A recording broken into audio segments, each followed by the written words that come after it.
Okay, today we're going to have an interview with Joanna Heskia, lawyer, and my mother in her day, in the Mother's Day.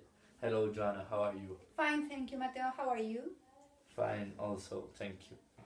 So, first of all, I want you to tell me what is your job and what is your specialty in the lawyer world.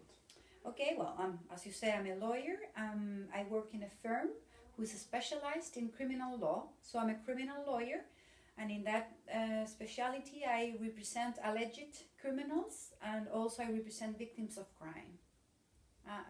Between in the court of law and in the court of appeals and in the Supreme Court of Chile.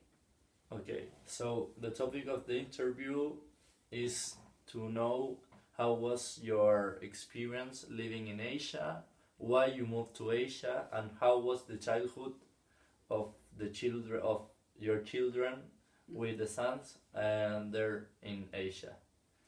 Okay, well,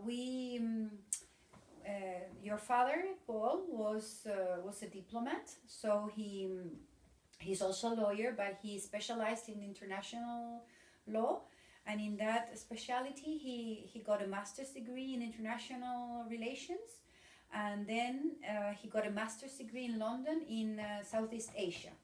So he decided to specialize in Southeast Asia. So when he finished his master's, he decided to ask the Foreign Office, the Chilean Foreign Office, to send him to Asia. So first we went to Malaysia. We stayed there for 2 years, where you were born, and then we stayed 3 more years in Singapore, where the girls were born. So we stayed all in all, we stayed 5 years in Asia. Good. And in Malaysia, what city we lived? We lived in the capital city of Malaysia, Kuala Lumpur, and in Singapore, we lived in Singapore because Singapore is a city-state. So there's no other city but Singapore. It's an island, it's a small island where 4 million people live there. I have understood that in Malaysia there are some of the tallest towers in the world. It's true, that story? Yes, they are very beautiful. The Petronas towers. It's a twin set of towers, very very tall and very very beautiful. It's within a very beautiful park also.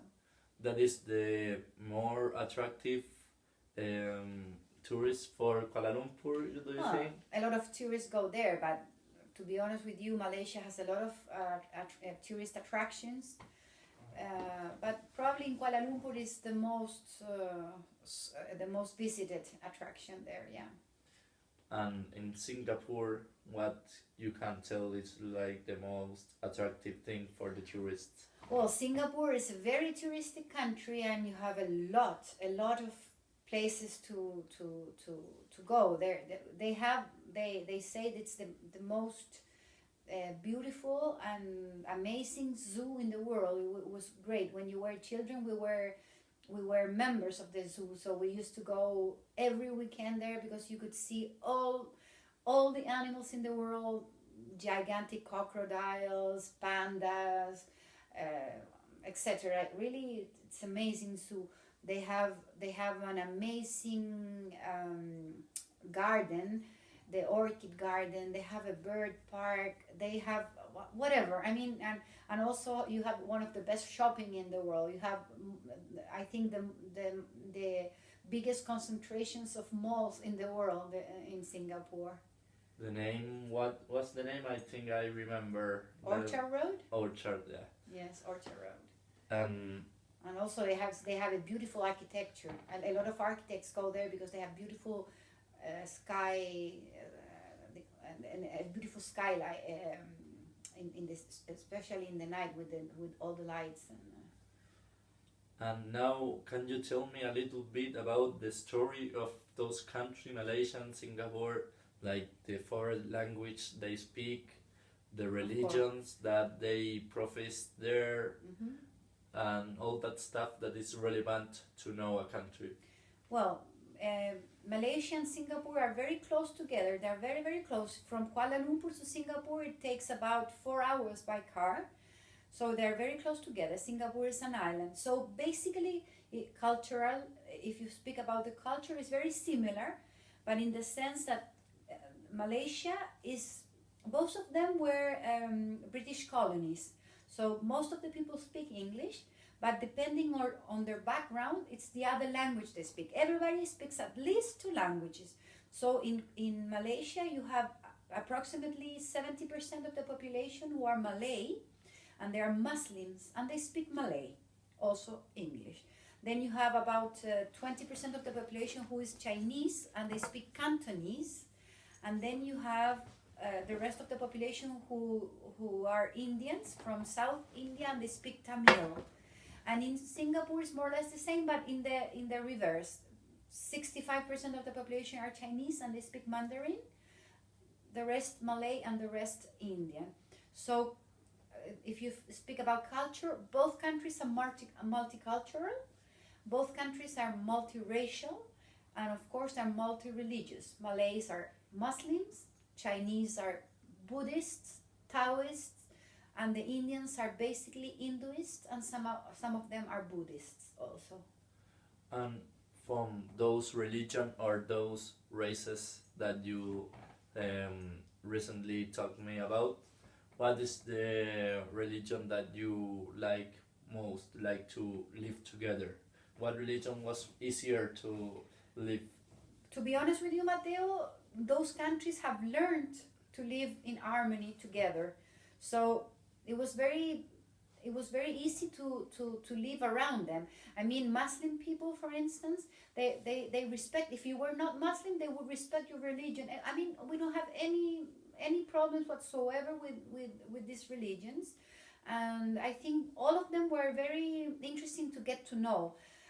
If you ask me which one was more, if you ask me more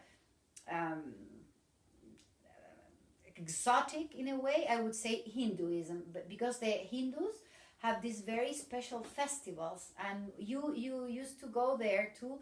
They have this festival where the people they pierce their skin in order to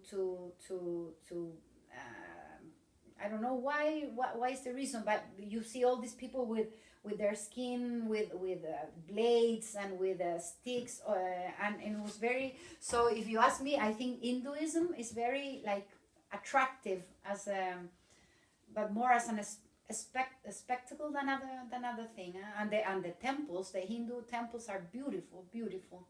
Yeah. And they have all these gods, the elephant god Ganesh, and they have beautiful gods. Yeah. And in talking about your life, your personal life, this experience of 5 years living abroad gave you a fundamental piece in your life, in your laboral life, or your life as a family to live abroad 5 years? It was a great important. It was a great 5 years. We had a great life there. We learned a lot. It was very nice to get to know all these races, all this religion. It was great. I mean, yeah, it was and it was very nice to see that they could live together in harmony, as I tell you. And we became very, I mean, we learned a lot with them. And like in conclusion, what values or advantage, the most important value you can tell us, me and the audience, of those 5 years that you can use now in your life? Well, I think that because of this life with different religions and different people from all over the world, not because there were a lot of other nations that lived there, you know, Filipinos, there were a lot of Indonesian people living there. I think the tolerance, to be tolerant, to be open-minded, to understand the point of view of people who think different from you. I think we became and we learned to be very tolerant and very open-minded, and I think you also learned that.